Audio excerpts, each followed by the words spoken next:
안녕하세요. 오늘도 사연살롱을 찾아주셔서 감사합니다.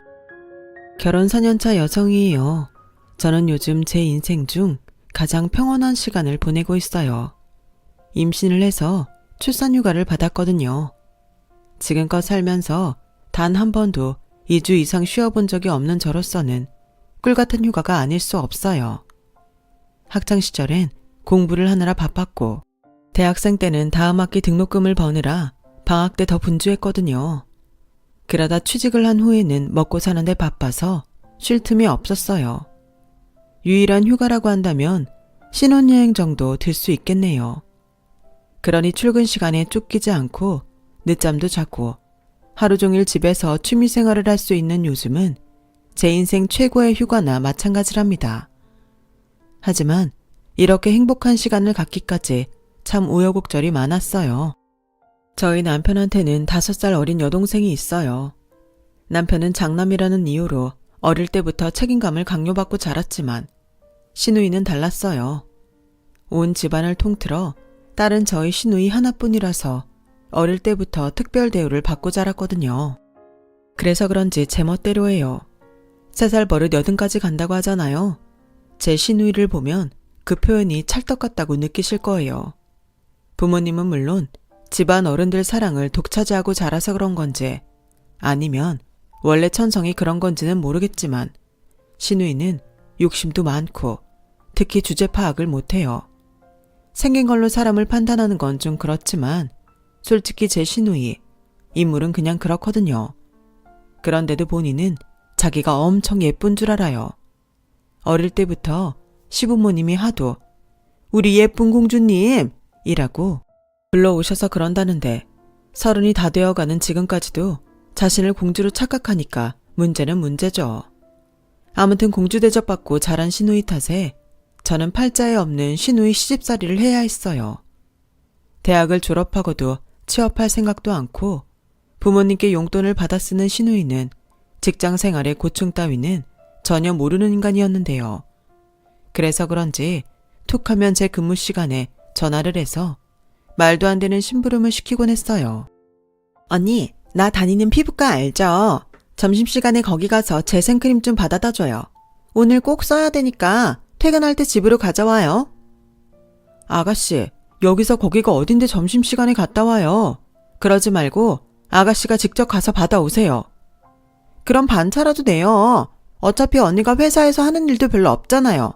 언니 하나 빠진다고 회사가 안 돌아가는 것도 아니고. 어머 아가씨, 무슨 말을 그렇게 해요. 암튼 난 못 가니까 아가씨가 직접 가요. 언니, 나 씻지도 않았어요. 밖에 나가려면 준비하는 시간이 얼마나 걸리는데.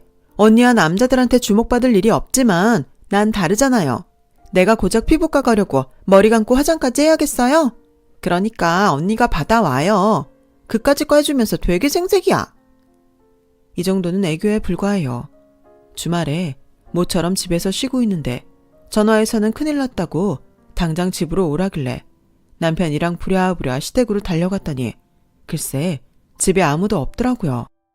그래서 시누이한테 전화를 했더니 전화는 안 받고 문자 하나 딸랑 보냈더라고요. 언니, 내 방 화장품 냉장고 문 좀 닫아줘요. 깜빡하고 그냥 나왔어요. 비싼 화장품이라서 온도 조절해야 되니까 빨리 좀 부탁해요. 큰일 났다는 게 자기 방 화장품 냉장고 문 닫으라는 거였어요. 아, 진짜 어찌나 화가 나든지 애꿎은 남편한테 소리를 빽 질렀다니까요. 아, 나 정말 당신 동생 때문에 미치겠어. 당신이 어떻게 좀 해봐. 진짜 내 동생이면 당장이라도 머리채를 잡아서 바닥에 매다 꽂는다 정말. 그럴 때마다 남편은 개념 없는 여동생 때문에 벙어리 냉가슴을 앓아야 했죠. 따지고 보면 남편이 무슨 죄겠어요. 자기도 여동생 때문에 열폭한 게 한두 번이 아닌데요. 그런데도 시어머니는 매번 시누이 편만 드시네요. 그까짓 거 문 좀 닫아주면 되지. 뭘 그렇게 난리들이냐. 그 덕에 니들 여기 와서 저녁도 먹고 가니까 좀 좋아. 우리 쫑아가 하도 예쁨만 받고 자라서 아직 철이 없어 그러지. 속 깊은 애다. 오늘만 해도 그렇다. 지 오빠 집에 와서 몸보신 좀 하고 가라고 일부러 그런 거 아니겠니? 내가 장 봐왔잖니. 그러니 너무 뭐라고 하지 말아라. 캬, 속 깊은 사람 다 얼어 죽었나 보네요. 싹바가지 시누이를 보고 속이 깊다고 하는 걸 보면 어머님은 툭 하면 자기 딸이 아직 철이 안 들어서 그렇다고 하시는데 그건 철이 들고 아니고의 문제가 아니라고 봅니다. 제가 보기엔 인성에 문제가 있는 거예요, 인성에. 그런데도 29살짜리 딸을 7살짜리 아이 부르듯 쫑아쫑아 하는 시어머니도 문제고요. 어머님의 유달난 딸 사랑이 자기 자식을 망친다는 걸 어머님은 왜 모르실까요? 그나마 아버님은 어머님보다는 나은 편이에요. 은연중에 시누이 편을 들긴 하시지만 그래도 시누이가 잘못했을 때는 야단도 치시니까요. 물론 그 정도로는 제 성에는 안 차지만 말이에요. 그런데 이렇게 저와 제 남편의 스트레스 지수를 팍팍 올리고 사는 시누이가 이번엔 또 다른 사건을 일으킨 거예요. 네? 유학이요? 아니, 아가씨가 유학은 왜 가요? 취직도 않고 평생 놀고 먹겠다는 사람이? 예, 너 무슨 말을 그렇게 하니? 시누이도 엄연히 동생이야. 네 여동생이 유학 간데도 너 그렇게 말할 거니? 그리고 우리 쫑아는 유학 가면 안 된다는 법이라도 있어. 네가 매사에 그렇게 쫑아를 무시하니까 걔도 유학 가서 학이라도 따오려고 그러는 거 아니겠냐고? 어머님, 언제 또 제가 아가씨를 무시했다고 그러세요? 전 그냥 필요 없는 일에 들어가는 돈이랑 노력이 너무 크니까 그러는 거죠. 솔직히 지금 형편에 아가씨 유학 보낼 여력이 없으시잖아요. 안 그래요? 제 말에 어머님은 더는 말씀도 하지 않으셨어요. 당신도 아시는 거죠. 형편상 시누이의 유학이 불가능하다는 걸요. 저희 시댁은 중산층 가정으로 아버님은 중소기업 부사장직을 끝으로 작년에 퇴직을 하셨어요. 어머님은 결혼해서 지금껏 전업주부로 살아오셨고요. 물론 연금도 나오고 그동안 재테크도 잘해오셔서 1년에 한두 번 정도 해외여행도 다니시며 돈 걱정 않고 사실 정도는 돼요. 하지만 딸 유학까지 보내기에는 재정 상태가 좀 벅찬 상황이었어요. 학비는 물론 생활비까지 대주어야 하니까요.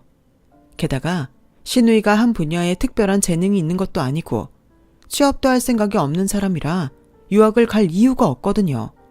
그런데 그렇게 고집을 부리는 거예요. 인생 한 번뿐인데 하고 싶은 것도 못해? 내 버킷리스트 중 하나가 외국에서 사는 거야. 생각 같아선 뉴요커로 살고 싶지만 우리 집 형편이 그 정도는 안 되니까 엄마 아빠 생각해서 상대적으로 싼 캐나다로 정한 거라고. 난 이 정도까지 생각해서 한 말인데 왜 다들 반대를 하냐고. 이건 뭐 명분도 없고 말도 안 통하는 상황이었어요. 그러자 보다 못한 남편이 시누이를 앉혀놓고 상황 설명을 했어요. 정아야, 너도 알다시피 아버지도 퇴직을 하셔서 다달이 나오는 월급도 없잖아. 연금이랑 상가 임대료 받아서 사시는데 무슨 수로 널 유학까지 보내시니? 그러니까 유학 갈 생각 말고 취직부터 할 생각을 해. 너도 내년이면 30이야. 언제까지 부모님한테 용돈 받아서 살 거야? 오빠, 말했잖아. 난 직장생활이 체질적으로 안 맞는 사람이라고. 아침 일찍 일어나는 거 나 정말 못해. 사람 바글바글한 10,000원 전철 타고 그깟 돈 몇 푼 벌겠다고 지질이 궁상 떠는 거 정말 못한다고. 말이 안 통하는 시누이 탓에 남편은 결국 큰 소리를 냈어요. 이거 아주 웃기는 기집애네. 야, 다들 그렇게 살아. 너보다 나이 어린 친구들도 그렇고 너보다 훨씬 잘난 사람들도 다들 그 고생해서 돈 벌고 산다고. 나랑 네 올케도 마찬가지야. 이날 이때까지 아버지도 그렇게 직장 생활해서 너 키워주신 거라고. 근데 네가 뭐라고 열심히 사는 사람들을 우습게 알아? 너 네 손으로 돈 벌어본 적 있어? 네 힘으로 부모님한테 양말 한 짝이라도 사드린 적 있냐고. 포자부자니까 이 기집애가 아주 못돼 처먹었어. 너 한 번만 더 유학 타령해봐. 내가 가만 안 둘 테니까. 평소에 세상 순한 내 남편이 얼마나 화가 났으면 아버님도 계신데 그렇게 화를 냈겠어요. 그런데 평소 같으면 끝까지 대들며 성질을 냈어야 할 시누이가 입술을 깨문 채 말없이 눈물을 뚝뚝 흘리고 있지 않겠어요? 생각지도 못한 반응에 온 가족들은 눈만 꿈뻑댈 뿐이었죠. 그럼 어떡해? 내 친구들은 다 시집들 가는데 나만 이 모양 이 꼴인걸. 요즘은 결혼을 할래도 스펙이 필요하단 말이야. 나라고 이러고 살고 싶은 줄 알아? 내 학벌 내 스펙으론 변변한 데는 취직도 안 되고 취혼이라도 할까 했더니 소개받은 남자가 그러더라. 그 나이 먹도록 취직도 못하고 뭐 했냐고. 혹시 유학생활 하느라 때를 놓친 거냐고. 거기서 나 아무 말도 못했어. 쪽팔려서 어떻게 말을 해? 지금 이대로라면 난 직업도 없고 나이까지 많아서 온전한 데 시집도 못 가. 내가 외국 나가서 어떻게든 학위 하나 따올게. 그러니까 엄마, 나 유학 좀 보내줘. 뭐라도 하나 비빌 구석이 있어야 결혼을 하든 할 거 아니야. 응, 엄마. 신우이의 눈물에 시부모님은 마음이 흔들리시는 것 같았어요. 하나뿐인 딸이 밖에서 그런 대접을 받는다는데 마음이 편치는 않으셨겠죠. 그래도 이건 좀 아니지 않나요? 그렇게 자기 자신이 한심하게 느껴진다면 돈으로 싸발라 스펙 만들 생각을 할 게 아니라 자기가 할 수 있는 일부터 시작해서 경쟁력을 키우는 게 맞는 거잖아요. 하지만 이런 말을 입 밖으로 꺼내지도 못했어요. 어디까지나 시댁일에 입 바른 소리 했다가 돌아오는 건 고통뿐이니까요. 이럴 땐 그저 그냥 조용히 입 다물고 있는 게 상책이었죠. 그런데 세상에, 상황이 이렇게 되자 불똥은 저희 부부한테 튀었지 뭐예요. 어머님이 다짜고짜 신우의 유학비 중 절반을 저희한테 부담하라고 하시는 거예요. 어머님, 그건 말도 안 돼요. 저희 아파트 대출 이자 갚고 나면 매달 허덕인다고요. 사원하셔도 소용없어요. 아가씨 유학비 절대 못 내요. 넌 어쩜 그렇게 이기적이니? 상황이 어려우면 온 가족이 힘을 모아 십시일반 나눠지고 갈 생각을 해야지. 어떻게 네 실속만 챙기려드려? 말이 났으니 말인데 니네 결혼할 때 우리가 니들 전세 아파트 구해줬던 거 기억나지? 그때 너 혼수 얼마나 해왔냐? 예단은 또 어떻고? 너 그때 기껏해야 몇천 들고 시집 왔었어.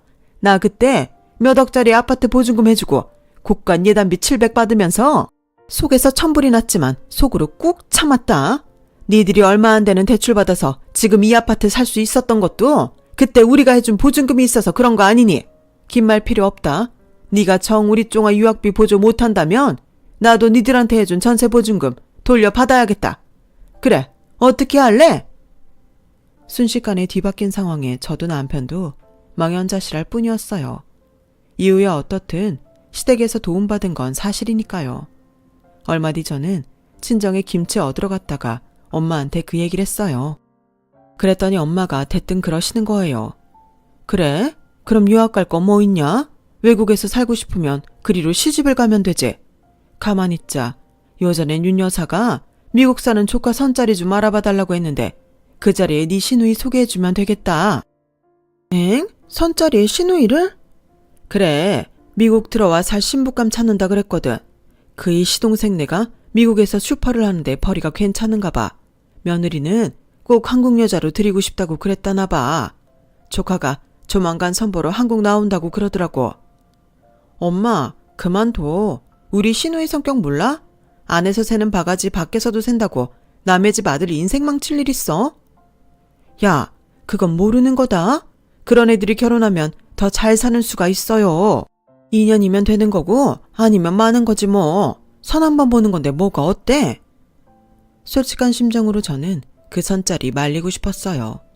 괜히 중간에서 엄마랑 제 입장만 곤란해질 것 같았거든요. 하지만 한편으로는 그렇게라도 해서 아파트만큼은 지키고 싶다는 마음도 들더라고요. 그래서 시댁에 찾아가 선짜리 얘기를 했더니 시누이가 얘기를 다 듣기도 전에 버럭 소리를 지르더라고요. 언니 미쳤어요? 기가 막혀. 지금 날 보고 누구랑 선을 보라고요? 슈퍼집 아들? 언니 내가 그렇게 우습게 보여요? 내가 뭐가 부족해서 그런 사람이랑 선을 봐? 엄마, 옳게 하는 말 들었지? 이게 말이 되는 소리야? 아가씨, 내 얘기를 끝까지 들어보세요. 그냥 슈퍼가 아니라. 거기까지 얘기를 하는데 시어머니가 제 말을 딱 끊으셨어요. 됐다. 너도 그렇고 안사돈도 그렇고 심보를 곧다구로 쓰는 거 아니다. 자기 자식 아니라고 아무거나 막 들이대? 금지옥을 키운 내 딸을 뭐? 슈퍼집에 시집을 보내라고? 얘가 미쳤나? 넌 잘난 내 아들이랑 살면서 왜 나는 내 딸을 고작 그런 집에 보내야 되냐? 너 입이 있으면 말 좀 해봐라. 너라면 그딴 집에 시집가고 싶겠어? 살다 별? 어머니, 그게 아니라고요. 아가씨가 외국에서 살고 싶다고 하니까 교포 중에서 짝을 찾는 건 어떠냐는 뜻이에요. 그리고 저희 엄마가 소개한 집은 그냥 슈퍼를 하는 집이 아니라. 됐어, 그만해. 그렇게 탐나는 자리면 네 여동생이나 내보내지 그러냐? 왜? 네 동생은 아까워서 안 되겠지? 그지? 세상에 어쩌면 올케라는 게 하나뿐인 제 시누이를 이렇게 무시를 하니? 내가 너 정말 이번에 다 씹었다. 이래서 제가 안 된다고 했던 건데 결국 저만 꼴이 이상하게 돼버렸어요. 그 일 이후 시부모님과 시누이는 대놓고 저를 갈구기 시작했어요. 옛말에 중매를 잘하면 술이 석잔이고 잘못되면 뺨이 석대라더니 괜한 선짜리 주선으로 시댁에서 몹쓸 년이 되고 말았죠. 결국 저희 친정엄마까지 나서서 선물 보따리를 들고 시댁까지 찾아왔지만 시어머니는 대문도 안 열어주고 인터폰으로 돌아가시란 말만 했어요. 엄마, 이게 뭐야? 내가 하지 말라고 했잖아. 엄마 때문에 내 꼴이 이게 뭐냐고. 그러게, 그 집 상황을 잘 설명하지 그랬어. 아이비리그 출신에 NBA까지 딴 인재라고. 그 집 슈퍼 체인만 해도 10개가 넘는다는데. 아, 몰라. 내 말을 끝까지 듣지도 않고 말을 자르는데 그럼 어떡해. 그렇게 좋은 자리면 네 동생이나 내보내라고 얼마나 난리를 치셨는지 알아? 암튼 내가 다시는 엄마 말 듣나 봐. 종로에서 뺨 맞고 한강 가서 눈을 긴다고 저는 시댁에서 받은 수모를 친정엄마한테 고스란히 던졌어요. 그런데 한바탕 난리를 치르고 몇 개월이 지난 어느 날 남편을 통해 웃기는 얘기를 듣게 된 거예요. 글쎄 시누이가 캐나다 유학을 포기하고 쇼핑하듯 선짜리 나가기 시작했다지 뭐예요. 교포랑 결혼해서 외국에 나가서 사는 게 어떻겠냐는 제 말을 듣고 그 방법을 선택한 거였죠. 미국, 영국, 독일 할 거 없이 있는 연줄 없는 연줄 다 돼서 교포 청년들과 선을 봤는데 누구 하나 마음에 드는 사람이 없었나 봐요. 물론 남자 쪽도 저희 시누이가 마음에 안 들었던 모양이고요. 나한테는 그 난리들을 치더니 결국 내 말대로 하는 거잖아. 아니 그럴 거면 내가 소개한 그 남자를 만났으면 좀 좋아? 그 사람 학벌도 장난 아니고 그 집 재산이 어마어마하다는데. 그 말에 남편이 귀를 쫑긋하고 말했어요. 그렇게 대단한 집이야? 그래, 미국의 슈퍼체인을 10개도 넘게 가지고 있다더라. 어머님은 내 얘기를 끝까지 듣지도 않으시군. 아가씨가 그 남자랑 선봐서 달댔어 봐. 평생 손에 물 안 묻히고 살 수 있었는데. 제 말에 남편은 인상을 팍 쓰고는 뭔가 골똘히 생각하더라고요. 그리고 다음날 점심을 먹으려고 직장 동료들과 사무실을 나서고 있는데 시누이랑 시어머니가 저를 찾아왔더라고요. 그동안 저만 보면 찬바람이 쌩쌩 불던 모녀는 자신들이 언제 그랬냐는 듯 양쪽에서 제 팔을 잡고는 고급 레스토랑으로 끌고 가지 뭐예요. 해가 서쪽에서 뜰 일이었죠. 아가, 직장을 하랴 살림하랴 힘들지? 여기 스테이크가 그렇게 맛있다더라. 내가 우리 며느리한테 꼭 한번 사주고 싶었어. 그래요 언니. 요즘 얼굴이 까칠한 게 몸보신 좀 해야겠어요. 엄마가 점심 산다니까 언니 먹고 싶은 걸로 다 고르세요. 이 모녀의 요상한 행동에 의심이 가시지 않았던 저는 얼른 주문을 하고는 화장실에 간다고 하고 나와서 남편한테 전화를 했어요. 그랬더니 아니나 다를까 남편이 맞선남 정보를 시어머니께 몽땅 전했더라고요. 팔은 안으로 굽는다고 평소 자기 여동생을 그렇게 못마땅해 하던 남편도 결국엔 자기 여동생 생각이 먼저였던 거죠. 전화통화를 마친 저는 카운터로 가서 부랴부랴 식사 계산을 했어요. 괜히 이 밥을 얻어먹었다가는 나중에 욕을 바가지로 들어먹을 것 같았거든요. 자리로 돌아온 저는 딱 잘라 말했어요. 어머님, 그리고 아가씨, 선자리 때문에 이러시는 거라면 안 그러셔도 돼요. 그 사람 이미 맞선 봐서 신부감 골랐거든요. 뭐? 그새 골랐다니? 아니 무슨 신부감을 번갯불에 콩 구워 먹듯 그렇게 빨리 결정을 해. 너 그 말 확실한 거니? 엄마, 괜찮아. 골키퍼 있다고 골 안 들어가는 거 아니야. 언니, 일단 자리만 한번 마련해 주세요. 그럼 내가 그 사람 사로잡을 테니까. 언니도 알잖아요. 내 미모면 가능하다는 거. 아가씨는 참 자신감이 하늘을 찌르네요. 근데 그렇게는 안 되겠네요. 제가 어지간하면 부탁 들어드리겠는데 저도 팔이 안으로 굽어서 말이에요. 예, 그게 무슨 소리냐? 어머님이 그러셨잖아요. 그딴 자리엔 제 여동생이나 내보내라고요. 그래서 어머님 말씀대로 그렇게 했어요. 그랬더니 글쎄 둘이 인연은 인연이었는지 선본 그날부터 사귀기 시작했더라고요. 제 동생 대학 졸업하려면 아직 한 학기가 남았는데 남자 쪽에서 졸업할 때까지 기다리겠다고 하네요. 조만간 상견례하러 그쪽 부모님도 한국에 들어오시기로 했어요. 어머님, 감사드려요. 어머님 말씀대로 했더니 일이 이렇게 잘 풀렸네요. 그래서 옛말에 어른 말씀 잘 들으면 자다가도 떡이 생긴다고 했나 봐요. 제 말에 모녀는 똥 씹은 표정이 되고 말았어요. 어머님은 말로는 잘 됐구나. 사돈께 축하드린다고 전해드려라. 이렇게 말씀하셨지만 속이 부글부글 끓는지 찬물을 연거푸 2잔이나 드셨어요.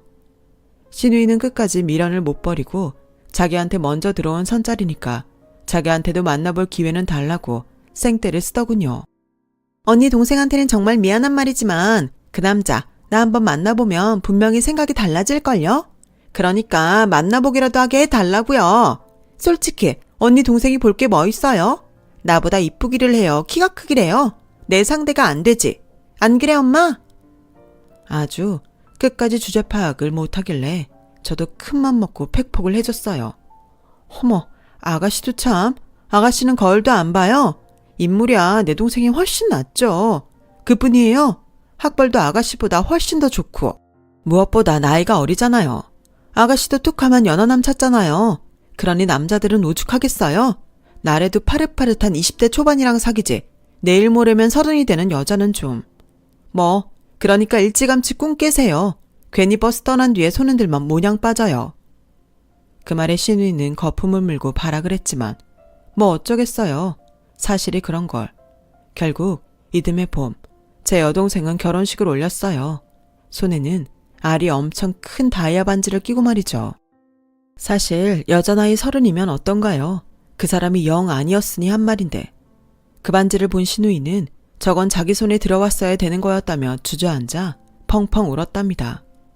동생의 결혼 이후 저는 시댁에서 대역 죄인이 되었지만 다행히도 그 즈음에 임신을 하는 바람에 사면을 받게 되었어요.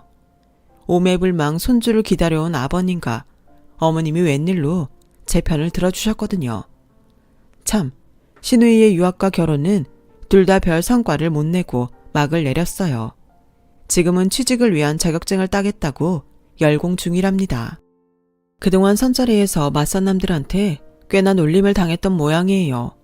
그 나이 먹도록 직업도 없느냐고요. 그래서 자신의 유일한 약점인 직장을 구하곤 다시 선시장에 뛰어들겠다고 하네요. 제가 보기엔 직장만이 신우이의 유일한 약점은 아닌 것 같습니다만. 아무튼 저는 출산을 한 달 앞두고 오늘도 생애 첫 장기휴가를 만끽하고 있답니다. 비록 배가 무거워서 잠도 뒤척이며 자고 호르몬 불균형으로 피부는 다 뒤집어졌지만 곧 있으면 세상에 나올 내 아기를 생각하면 뭐 이런 것쯤이야 아무것도 아니죠. 미국으로 시집간 여동생은 조카가 태어나면 미국 유학은 걱정 말라고 벌써부터 이모 노릇을 할 생각에 들떠 있어요. 제 아기가 미국 유학을 원할지는 모르겠지만요. 사람이 자기 분수를 알고 살 수 있는 것도 어찌 보면 인생의 큰 복 같아요. 너무 욕심만 내면서 살아도 다른 사람의 말에 귀 기울이기 힘든 것 같더라고요. 우리 아가씨처럼요. 지금까지 제 사연을 들어주셔서 감사합니다. 들어주신 분들의 앞날이 항상 꽃길이시길 바랍니다. 여러분, 사연 댓글에 응원과 현명한 조언 부탁드려요. 좋아요와 구독은 저에게 큰 힘이 됩니다. 오늘도 좋은 일 가득하세요.